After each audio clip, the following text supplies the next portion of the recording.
I just thought I'd shoot a quick video. It's a little bit nipply. Sun is going down.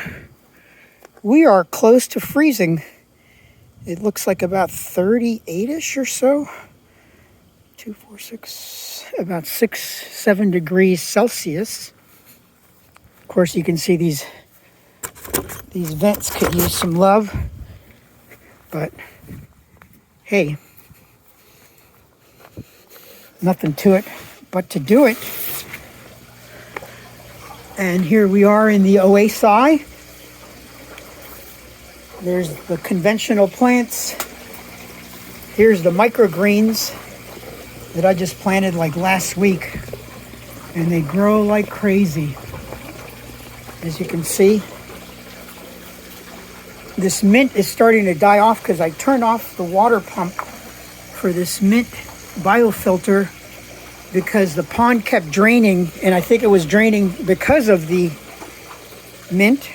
I'm sorry, that biofilter has leaks at the bottom. Here's the tomato plants to the ceiling. They're flowering. I don't know how you get this damn thing to focus. But yeah, they're going out of control. That's what happens in aquaponics, by the way. These things grow like crazy because of all the fish poop. Okay, there's the pond. It's kind of dark. Can't see much. I did this for the mushrooms.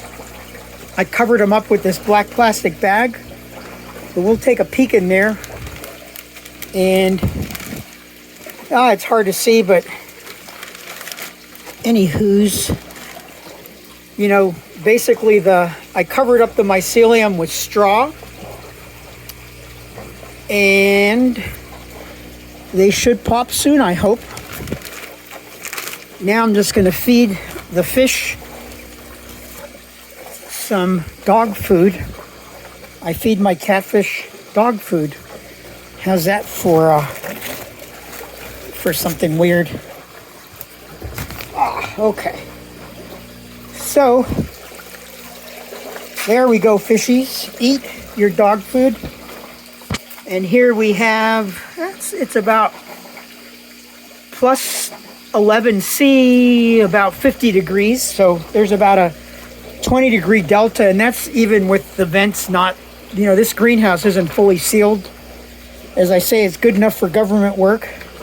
It keeps the plants from dying, and it keeps the mushrooms growing. So please like, subscribe, share, and I will see you guys soon. Thank you.